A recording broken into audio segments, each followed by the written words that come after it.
Nigeria mourns the loss of Senator Okey Ezea, a true champion of the people. His remarkable journey from Itchi to the Senate is a testament of his unwavering dedication and unshakable optimism. With every battle he fought, every bill he sponsored, and every voice he amplified, he embodied the spirit of service. As we remember his life, we are reminded of his gentle strength, his unyielding principles, and his passion for justice. His legacy will echo through Enugu North's progress, Nigeria's growth, and the hearts of those he inspired. This is the Eastern Eye. I'm Alex Obodu.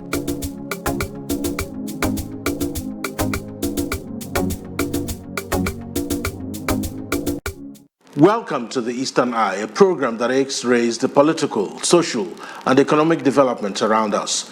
Joining me tonight is Ikem Oku.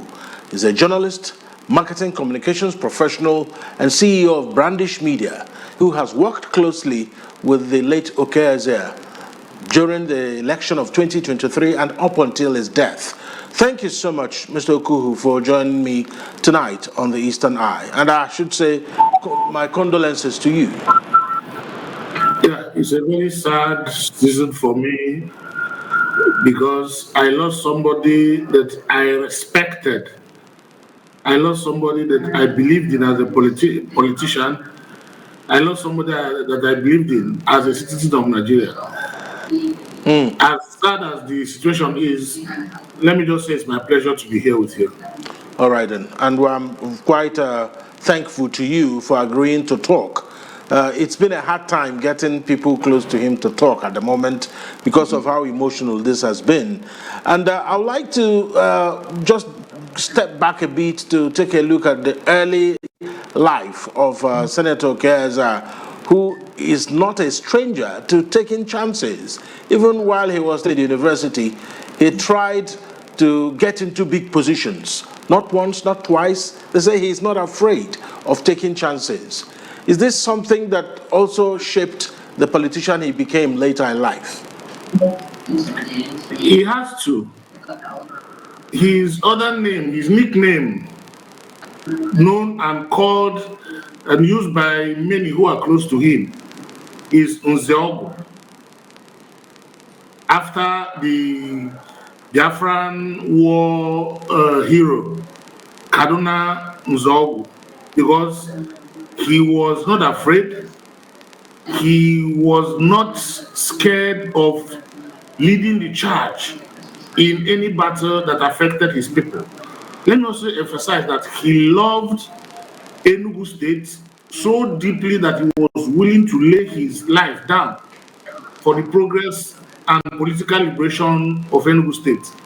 As a career person, while his company, Ideke Shipping, thrived back in those days, the largest number of employees that worked there were sourced from his people, his kit and kin Nsuka people, because he was conscious of the economic challenges the people were facing. And for him, if giving them employment in his own company can give them leverage to support themselves and support their families in their various homes, that he would have contributed his own quota to the emancipation and economic freedom of the people. You can't even, I've not met any Suka person, living or dead, that I could compare with in terms of selflessness, as far as Okey Ezea is concerned. He is not afraid to lead the battle, to lead from the front whenever there's a call for people to line up to save everyone else. He is not scared to take risks. He is not frightened of whatever people will say. He says it as it is. I don't know, I'm just so sad that getting my emotions together is difficult. Yeah. But Okey Ezea is somebody that will be missed for decades by those who knew him. I knew him only in 2023 personally, But long before then, I had heard of Ideke Shipping, Okey Ezea. But it was when the battle for 2023 was raging in 2015 that I met him at a meeting we held in Usuka, and we bonded immediately, and there was nothing that could have taken me away from him except this death that just happened to him so suddenly and so shockingly. I mean, this is a very something that we are looking at currently, and I've looked at a lot of the tributes that have poured out, and when you look at that of the governor of Enugu State, there was something he said there that was very, very important and distinct. He said, I received with a deep sense of pain the news of the passing of our brother and senator representing Enugu North Senatorial District, Senator Okey Ezea. This is one loss that cuts deeply. You didn't have to share his political convictions to appreciate his courage, resilience, and his unwavering commitment to the people he served. There was never any ambiguity about where he stood on any issue. His passing is a sad depletion in the ranks of Enugu's political leaders. In all engagements, whether in business, politics, or public service, one thing was clear. Senator Ezea loved Enugu State profoundly and remained a consistent advocate of good governance. The grief of his loss extends beyond his immediate family, beyond his community, and beyond his constituency. In the Senate, his brilliance earned him the respect of colleagues across party lines. His progressive interventions and contributions enriched our nation and touched lives across Enugu North. Now, very clear, and let me point out again what he said, that you are never in doubt as to where he stood on any issue. Mr. Okuhu, what does that mean? What does that say about the character of Senator Okey Ezea? You know, in my earlier submission, I did say that he says things as they are. He doesn't mince words. He's very blunt with the truth, no matter who is the subject or which issue. He didn't discriminate. If you are the embodiment of the high and mighty and you are in the wrong, Okey Ezea will tell it to you. It doesn't matter where. It doesn't matter who is around. It doesn't matter the circumstances. He says it the way it is. I read the governor's tributes on Facebook earlier. I think that was earlier today. Yesterday. It was yesterday. No, when I read it. Okay. I couldn't have read when he okay. No, I read it earlier today.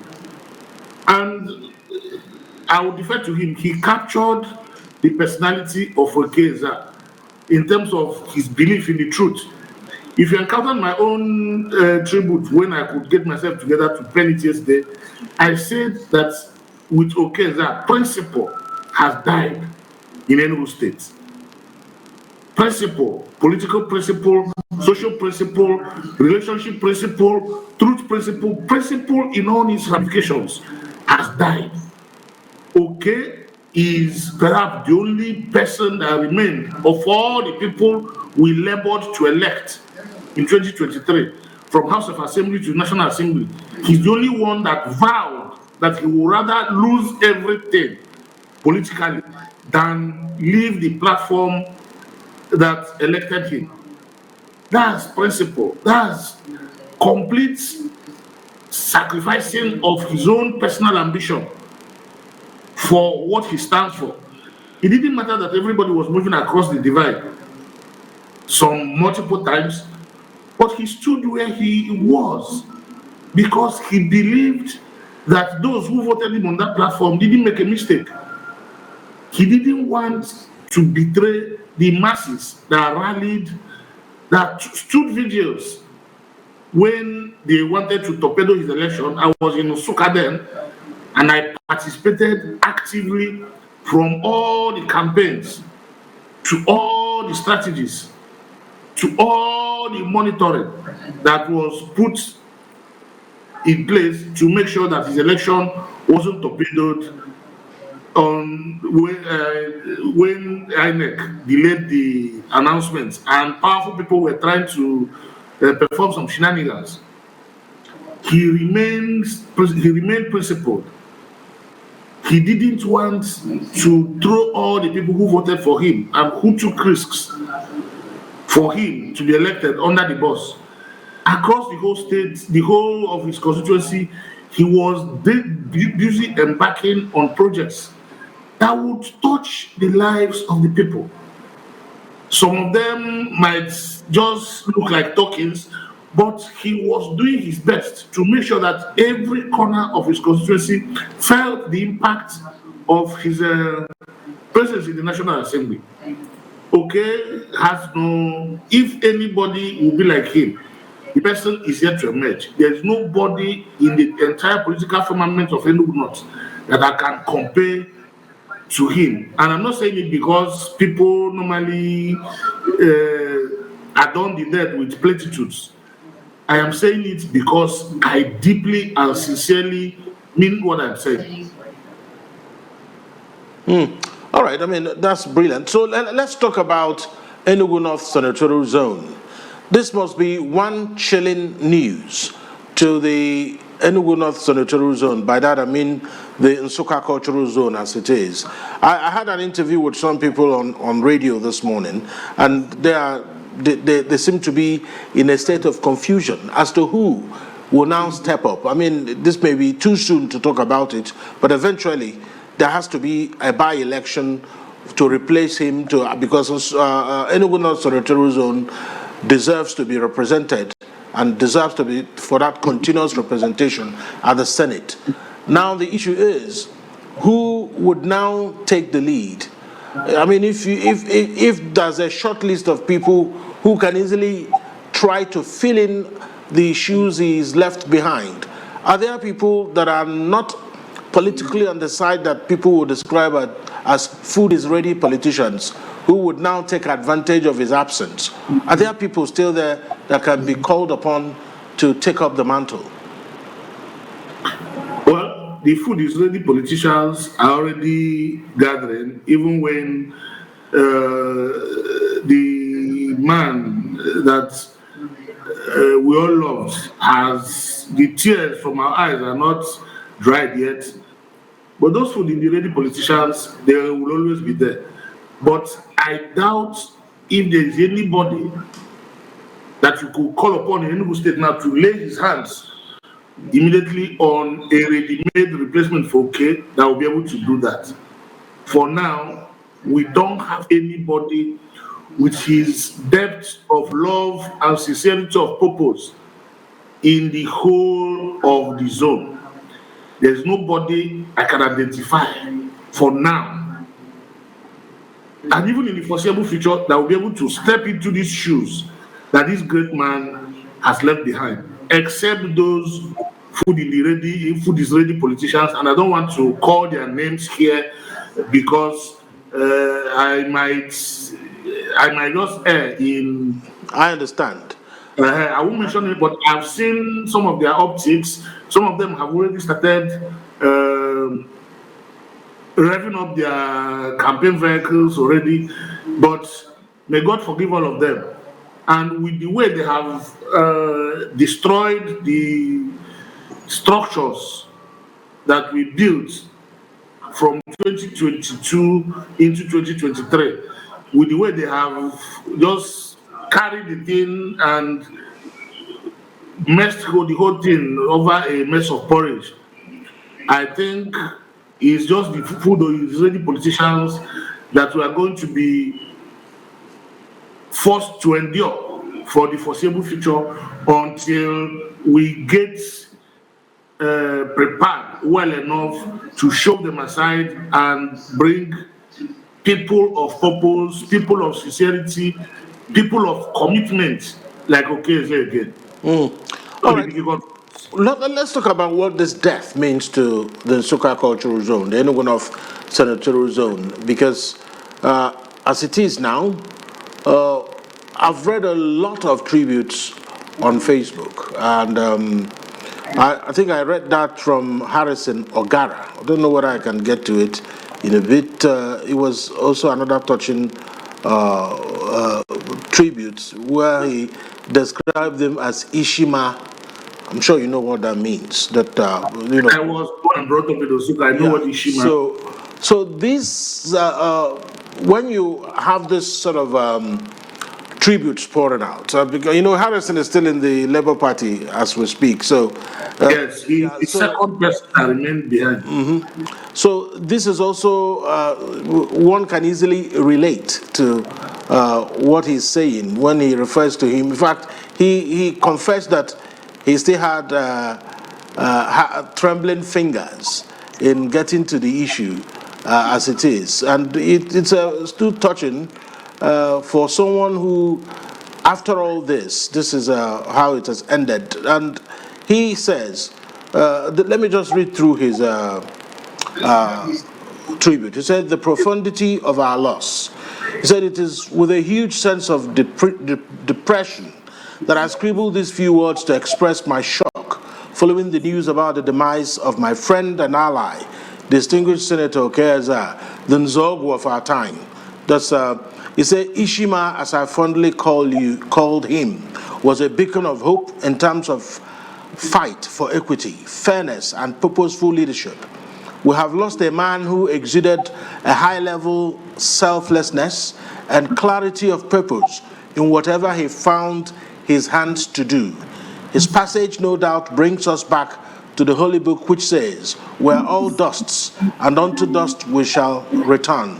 In Igbo Bible, the psalmist says in a very terse and solemn prayer, Jehovah nyerem aka kamara namubo the life of Senator Ezea has truly come to a full final stop, and we wish that his soul finds rest in the bosom of the Lord. And one thing again talks about purpose, that anything he wants to do, you are not in doubt where he stands with it. So everyone seems to be talking about, this is a man, if he says he's going forward, you know he's going forward. If he tells you he's not leaving his house, he is not leaving his house. So at the end of the day, he was also a man who believed in the other struggle. Talk to us about what his death now means to that struggle. Wow. That struggle looks like it is imperiled without him, because he held it close to his heart. For him, it was a personal project. I remember we were at a meeting sometime earlier this year, I think shortly after Easter or something like that, in his house in Osuka, and the discussion came about the Adada State struggle. And he said that he's going to give everything it would take to get that state. And because he was hands-on about the state, he threw all of us back memory, lane in terms of the reasons for the struggle, of the time the struggle started, and how previous efforts failed. And for him, the only state that should have been created when Babangida created some states in 1985 or so, that's during the Akwa Ibom that set, that the only one remains Adada State, and that he was going to do everything to ensure that it is achieved. A few weeks ago, that was less than 2 weeks ago, in some of the WhatsApp platforms where we discuss leadership and the issues in Osuka, people were worried when rumor came that Anioma State was going to be created, and that even if Anioma doesn't come, Itchi State was going to be the one to be created in Igbo land, and people were throwing all sorts of conversations and perspectives. He just calmly said that Adada State was still the most qualified of all the most, what's that word again? The Delta State has the most considerations, the strongest cases for consideration of state. He said Adada State had fulfilled almost everything it took to be granted state status, higher than Anioma and Itchi, and that people should just calm down, that patience is what we need to get it. And just about 2 weeks ago, he reassured everyone that he would never forget it, that it is prime of all the things he wants to achieve at the National Assembly, that if any state was going to be created, Adada State was going to be one of them. Now that he has gone, I am not seeing anybody in that National Assembly that will be as passionate as he was. Those from Enugu North senatorial district, I am not seeing even the food is ready politicians that you mentioned earlier thinking about it, even possessing the intellectual sagacity, the depth of the quality of thought, the quality of diplomatic engagement that it will require to push that thing to the ends of success. I am not sure without Okey Ezea whether we are going to achieve it. He's going to lead us back to the gerrymandering that happened when Enugu State was created out of Anambra and Isuzu was taken out of Nsukka zone to make up the Enugu East constituency, where they have been told they are negligible minorities that just make up the numbers but cannot contest and win elections in that zone. We are likely to return to that situation where that gerrymandering happened, because it was a historical aberration for Enugu North that then constituted more than 56 to 60% of Enugu State, what remained of Enugu after Anambra was carved out, to be gerrymandered that way, to fill up the minority, and where we are. With people like Okey Ezea living the state the way it is still peril for the people of Enugu North, the president of Enugu North, politically. It's quite sad to hear that. We will take a very short break now. When we return, we'll talk about what you think will be a fitting, if you like, what he could be remembered for, if you like, what do you think can be used to immortalize Senator Okey Ezea? Join us after the break.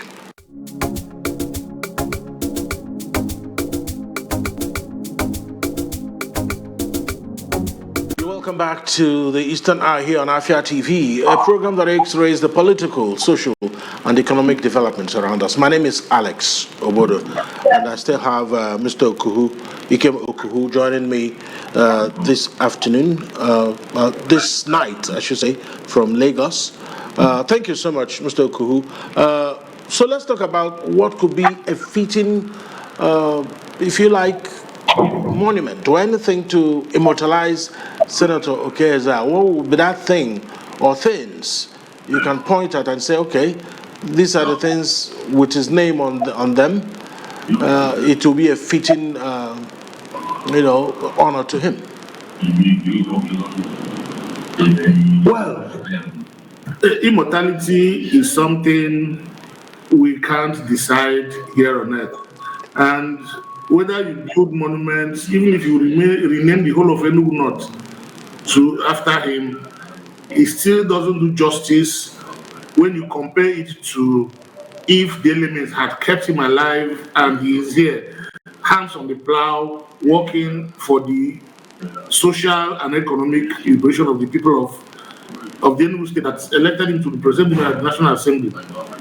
Having said that, I think the best way to immortalize Okey Ezea is for the political food is ready people to allow us decide on who will go to the National Assembly as his replacement.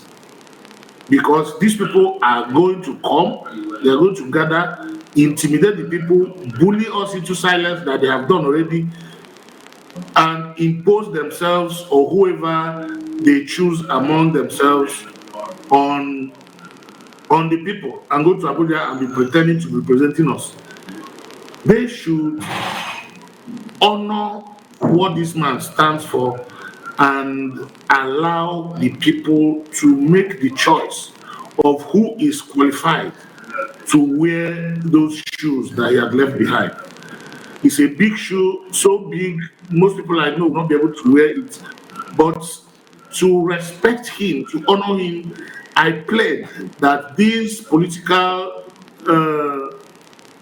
gangsters already gathering around his corpse and pretending to mourn him when they are looking to take his place for the money of it, not for the heck of it, not for purposeful representation, for them to allow the people to choose in their tears the person they consider worthy of representing him. Stealing that position might have karmic repercussions because people are going to cry and curse.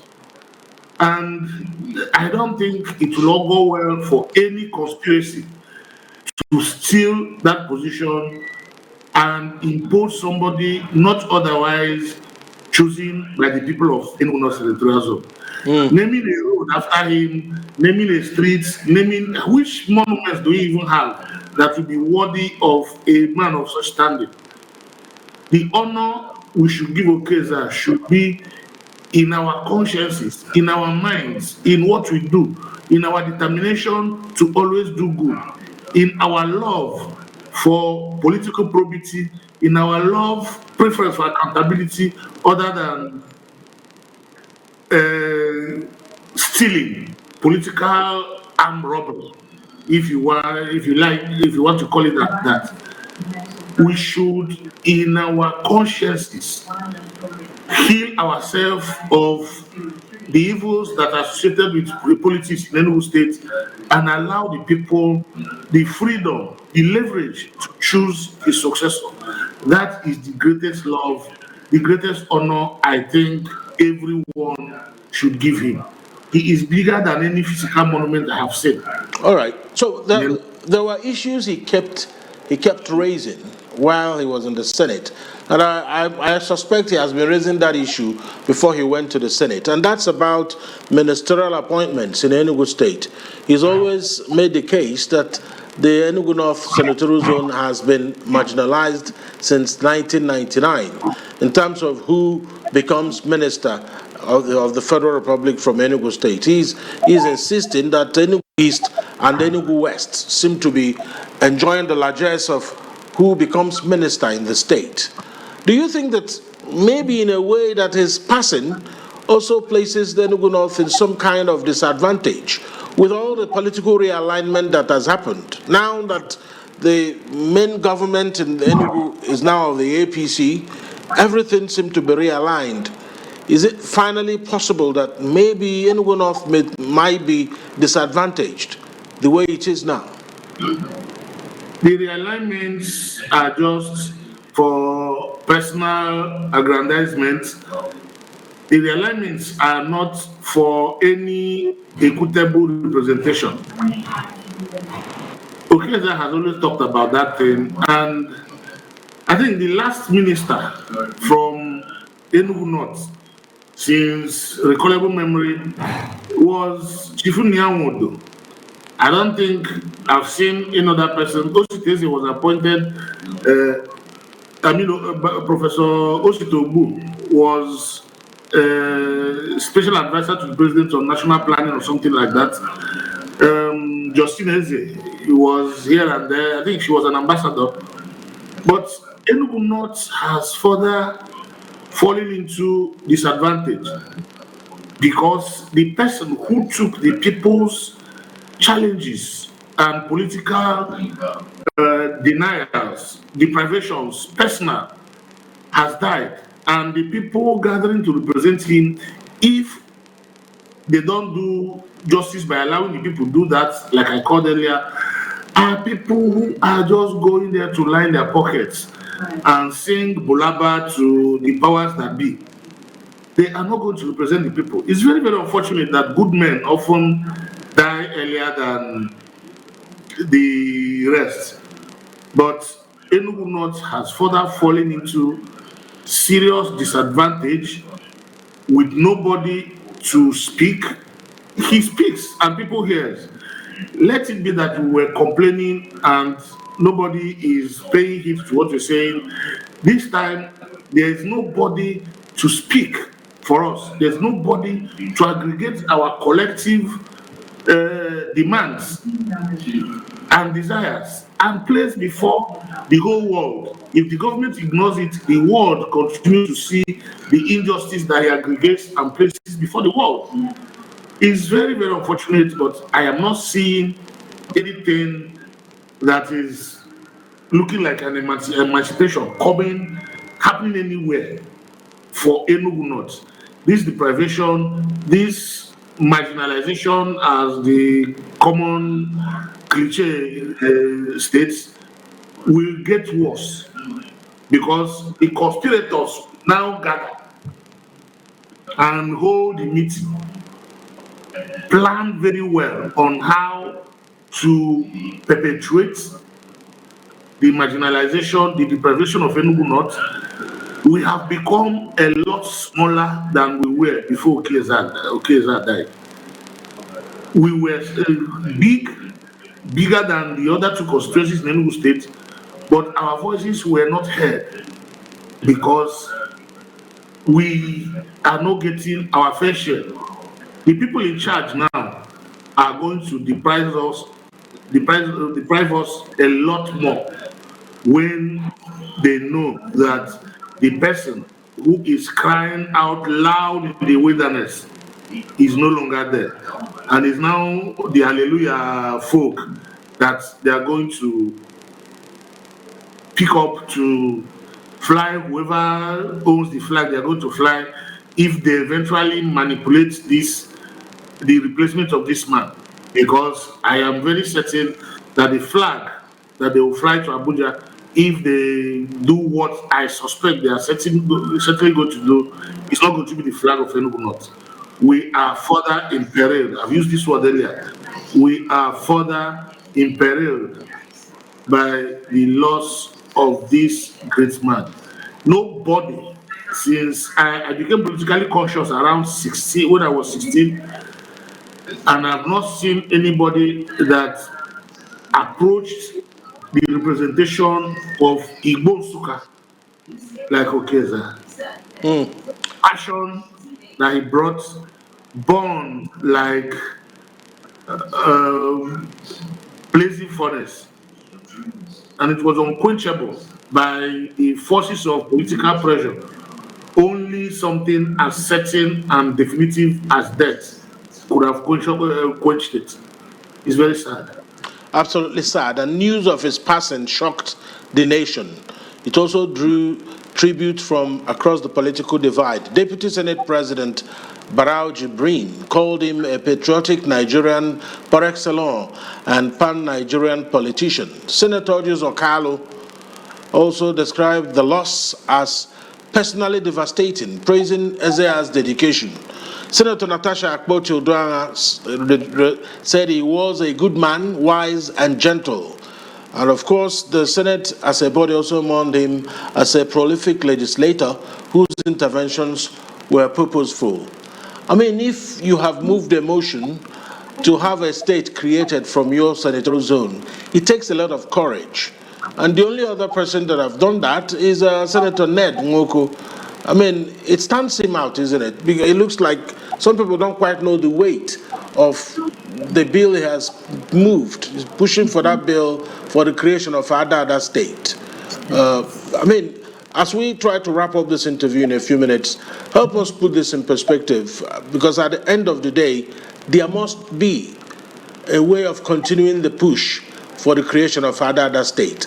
So it can't be that, okay, because Senator Okey Ezea is no longer there, it has to be dropped and jettisoned, isn't it? It will not be jettisoned, but then the energy level with which he was pushing was going to be significantly lowered, because for him it was a personal battle. He wanted to see it happen in his time, and he was always engaging in the right places. Yes, he was in the minority in the Senate. He was further minoritized by the government of almost every other person in the Labour Party except him, because he was so principled that he couldn't do that. But well, the battle should continue. The battle will continue. Some of us will also lend our voices, but I doubt if the energy to get that done will be as strong as it was when he was when he was the one driving the momentum.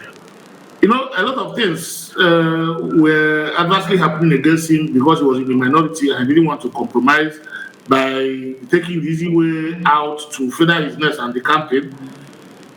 Yeah, He was, I learned he was under immense pressure. he was under immense pressure because he was brilliant. People saw his person as an asset, and any party that he joined would have considered him a major catch. But as principled that he was, he refused. He felt that given time, he will also make all the impact that he desired to make, even coming from a minority party. He belonged to two committees. They couldn't make him chairman because he was in the minority. He was vice chairman of two committees. Those are not committees that will have overarching impact on projects and on his constituency. But he humbly remained there, believing that time and hour runs through the roughest day, and he will slowly but steadily continue to make impact on the Senate and get recognized for the intellectual quality and for his sincerity of purpose and get his due. I was always telling him that you are not the senator of representing Enugu North, that you have the quality to be in the national space. Yes, he's in Abuja as a senator, but I always told him that he has the intellectual depth and the quality of purpose to play in the wider space of Nigerian political firmament, as it were, because he represented something totally different from all the politicians that I'm associated with. I am not a politician. I'm a professional in the marketing and marketing communication arena, but I am always interested in what happens in my place. And each time I am called to use my professional competence to impact on a few things, and I see those things as potentially of impact to the wider majority of my people, I always leave everything in Lagos and go down there to add my hands on the plow. Okey Ezea was a champion without comparison. I doubt if we will find his replacement in a hurry. All right, on that note, I have to thank you so much, Ikem Okuhu, journalist, marketing communications professional, and CEO of Brandish Media, who worked closely with the late Senator Okey Ezea during the election of 2023 and until his death. I saw your message and the messages you sent in the last days and how he responded. And of course, I extend my condolences once again to you and to the members of the family of Okey Ezea. Thank you very much. Thank you, I appreciate it. Thank you. And that's the Eastern Eye for tonight. Do join us same time when we return. My name is Alex Obodo. Good night.